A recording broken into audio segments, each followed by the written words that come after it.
In an allegedly haunted house, we see Wataru and his friend looking for ghosts and entering an unfinished abandoned building. In the dark, even a simple cat's eye scares them. In confusion, they get separated. While running, Wataru trips into a glowing ball. He takes a closer look at the ball and he meets a cloaked boy who mistakes him for someone called Aya.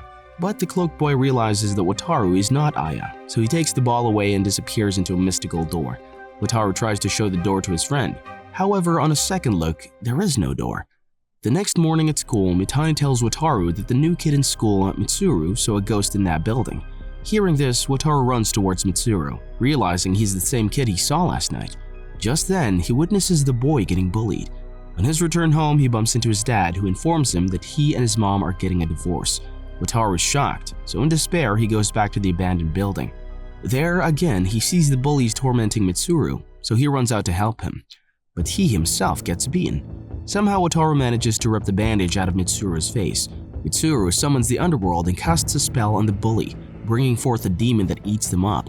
Later, Wataru asks the boy about the door he saw the other day, but gets no answers. While chatting, they both touch on their family matters after Mitsuru disappears. Wataru hears his voice saying he can change his destiny behind the door. Hence, he's going there even if he might not be able to return. Wataru returns home to find his mother unconscious on the floor. While rushing her to the hospital, he thinks about Mitsuru's words. So he goes back to the building and this time he finds the door. He decides to go to the world behind the door and change things on his own. The door opens for him and he hears a voice which tells him to go to the cave where he will be tested for a rite of passage. He gets transported to the cave by a bunch of birds and chicks. The darkness of the cave suddenly disappears as the stairs light with fire, revealing the divine guardians.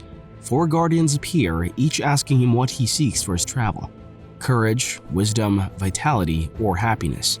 Wataru asks for all 4 so he gets his gift, which is to be attacked. He tries to flee them, opening every door he finds to get an exit, but he only finds statues of animals. He realizes it's a riddle, in which a road to home sounds like a croak. He jumps inside towards the statue, and suddenly the statue engulfs him. He lands in a forest, where he meets Lao. Lao tells him he was much slower to solve the riddle than Mitsuru. Lao announces Wataru's test score to be 35 and equips him as a hero apprentice. Lao informs him that the goddess of fortune bestows 1 wish on people from the material world. In order to meet her, Wataru must fill every gap in his hero sword with magic gems. Saying so, he gives 1 gem to Wataru and transports him into a land called Vision. Wataru lands in a desert where he gets attacked by weird-looking dogs. He runs for his life. Suddenly, he gets picked up by a giant talking lizard, who ends up saving him and takes him. The lizard is a water tribesman and considers travelers to be good luck. He introduces himself as Kima of the Water Tribe. Kima takes him to a busy area and feeds Wataru. While eating, Wataru gets a glance at Mitsuru. However, Mitsuru ignores him and disappears.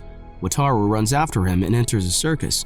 While searching for Mitsuru, he stumbles upon some creatures trying to steal a dragon child from the circus. While attempting to save the dragon, he gets mistaken for a thief, and the people lock him up. That night, the voice from before shows him his mother's condition and instructs him to go to the abandoned chapel. The next morning, when the guards come to fetch him, Wataru tricks him and tries to escape. But it's useless, as he's informed that he's getting released.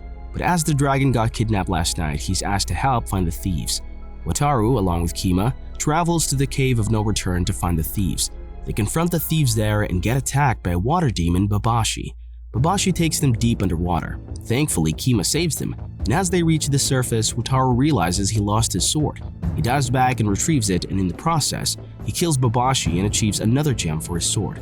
On his return to the circus with the dragon, the lady in the circus called Katsu offers him a Highlander's band, which will help him find the gems and give him the duties of a Highlander.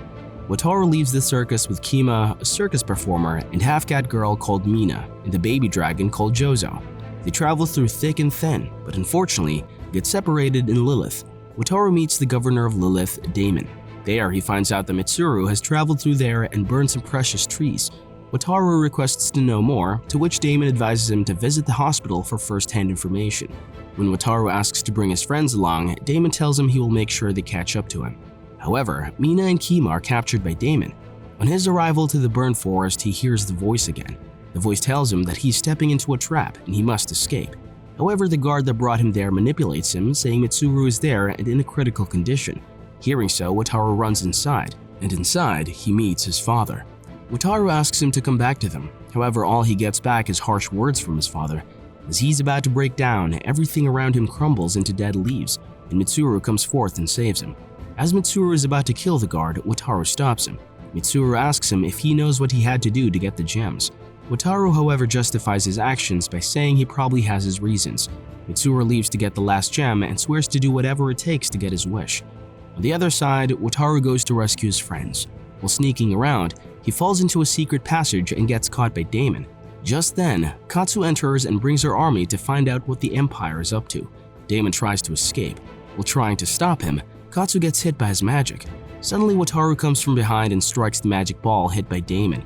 This results in Damon getting incinerated, only leaving behind a magic ball. Katsu's guards bring news that the Empire has joined forces with a powerful wizard. They plan to start a war. Wataru remembers how Mitsuru went to the Empire too, and wonders if he's the wizard they joined forces with. On the other side, we see Mitsuru trying to flirt with the princess. Mitsuru asks the princess about the dark gemstone. The princess tells him that the castle is a fortress that protects the gemstone as the gem seals demons. If it is released, then it could destroy the whole of Vision. The princess also tells him that no one dares to touch the gem, as it is protected by a magic mirror that reflects the greatest personal pain. When asked if he can look in the mirror, he tells the princess that she might be his greatest pain. On the other side, we see Mina and Wataru discuss his wish, and how Mitsuru resorted to evil things to change his life. Jozo suddenly brings his horns to Wataru and asks him to blow on them. A huge dragon is summoned. They ride the dragon to the castle to stop the war. Just then, Wataru hears the voice again that informs him that Mitsuru has learned about the dark gem and plans to destroy Vision. They reach the castle only to witness Mitsuru tearing through it. Mitsuru reaches the gem and the princess and Wataru both try to stop him. Mitsuru tries to attack Wataru, however Wataru does not fight back. Just then, the mirror shows how Mitsuru's dad killed himself, his wife, and the wife's male companion, along with his 2-year-old daughter called Aya. Hearing this, Mitsuru smashes the mirror and shuts himself inside an ice barrier. Wataru apologizes profusely, but Mitsuru is deep in his flashback. He reaches into it and gets the gem to bring his sister back to life. This gesture of his releases demons all through Vision. Wataru approaches the princess, who gives him a gem, and he leaves for the Tower of Fortune. Meanwhile, Katsu and her Highlanders fight the demons in the Empire City. When Wataru reaches the tower, he finds a negative side of himself standing guard. The negative Wataru tries to instigate him to go and take gems from Mitsuru and make a wish for themselves without caring about Vision. As he tries to attack the negative side, the voice stops him as he would only be hurting himself. Wataru stops himself and thinks of his family and all the things that have led him there. He learns to accept every negative emotion of his making. His negative side disappears. The pond in the tower suddenly turns into yin-yang. At the center, Mitsuru stabs his wand into his reflection, hurting himself. Wataru runs to his rescue only to see a defeated Mitsuru who has accepted his defeat. Mitsuru gives Wataru the dark gem and asks him to leave him be. Wataru denies only to be scolded by him. Mitsuru again goes back to his memories of his sister, wishing him on his birthday, and disappears. Wataru finally meets the voice who has been guiding him. She asks him if he wants to save Mitsuru, Katsu, Kima, and his parents and change his destiny. But he only gets one wish. She tells him there's a way to have them all. If the God of Fortune disappears, then Wataru will become the God of Vision.